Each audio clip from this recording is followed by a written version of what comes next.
Assalamu alaikum, I'm Aisha and you're watching Samaa News. Here are today's headlines.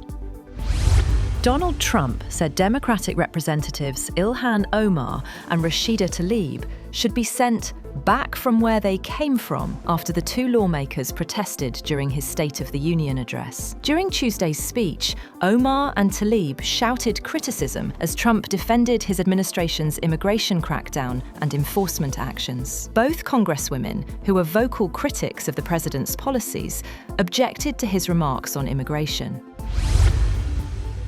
Images of debris from recent Russian strikes on Ukraine have indicated that Moscow may have used a cruise missile once at the centre of a landmark nuclear arms treaty dispute. Two weapons experts say that fragments recovered from the scene strongly suggest the missile involved is the same nuclear-capable system whose development prompted then US President Donald Trump to withdraw from a major arms control pact during his first term. The analysis is based on images of missile fragments provided by Ukrainian law enforcement sources, marking the first visual evidence publicly reported to corroborate Russia's alleged use of the weapon.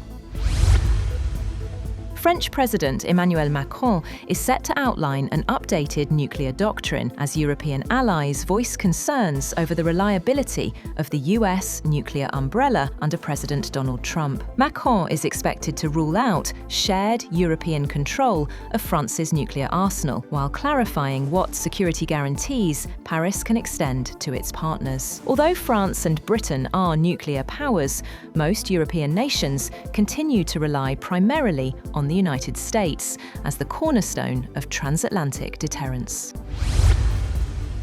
As this happens, the United States Treasury has imposed fresh Iran-related sanctions on more than 30 individuals, entities and vessels, hours after President Donald Trump addressed Congress.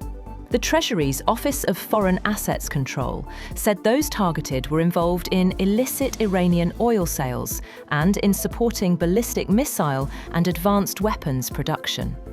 On the other hand, Vice President J.D. Vance says President Trump still prefers a diplomatic solution with Iran. Speaking to a private news channel, Vance said Trump had been clear that Iran could not have a nuclear weapon, but added the president had other options if diplomacy failed. Meanwhile, Iran's President Masoud Pezeshkian says he sees a good chance of progress as Tehran heads into a third round of nuclear talks with the United States in Geneva. Iran's delegation, led by Foreign Minister Abbas Araghchi, is expected to meet US envoy Steve Witkoff and Jared Kushner. President Trump has said Tehran has about 10 to 15 days to reach a deal. The talks come as Washington boosts its military presence in the Middle East, with Iran warning it would strike US bases if attacked. Tehran says a deal is within reach if diplomacy is prioritized. Authorities in Cuba opened fire on a vessel registered in the United States, killing 4 people and injuring 6 others, according to a foreign news agency. Cuban officials said the boat had entered the country's territorial waters when security personnel engaged it. The injured were removed from the vessel and taken to hospital, while an investigation into the incident is underway. On the other hand, Ukrainian President Volodymyr Zelenskyy has dismissed Russian claims that Kyiv is seeking nuclear weapons, calling them an attempt to apply pressure ahead of expected trilateral talks with the United States and Russia. Speaking at a press conference, Zelenskyy said Ukraine does not possess nuclear arms. He also addressed damage to the Druzhba pipeline, saying repairs would take time.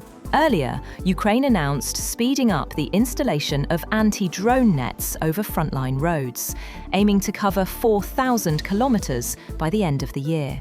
The development comes as Ukrainian negotiators are set to meet US officials on Thursday to discuss post-war reconstruction, including a prosperity package.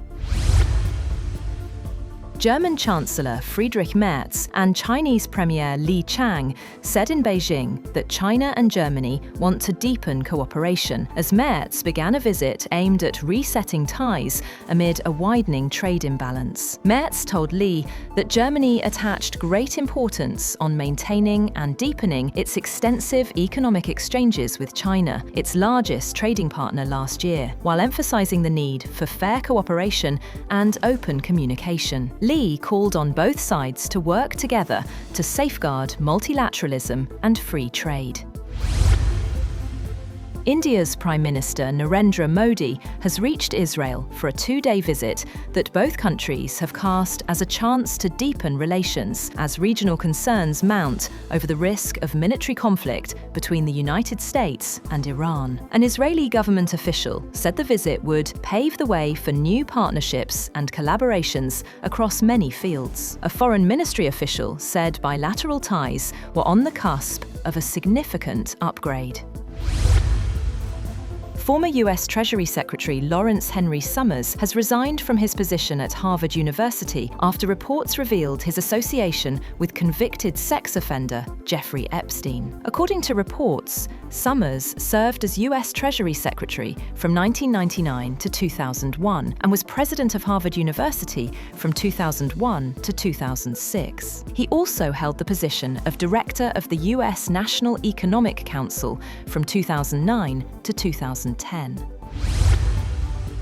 And former Sri Lanka captain Kumar Sangakkara expressed disappointment after the team's defeat to New Zealand cricket team on Wednesday, ending their campaign in the Men's T20 World Cup. There is a lot of hurt all round. The fans are devastated, disappointed, angry. The players are hurting badly too. I have been in similar dressing rooms. It is not easy, Sangakkara said. Meanwhile, Pakistan cricket team now face slim chances of reaching the semi-finals, depending on the outcome of the New Zealand versus England cricket team match. They must beat Sri Lanka by a significant margin to advance. That's all for now. For more updates, visit www.samaa.tv. Thank you for watching Samaa News.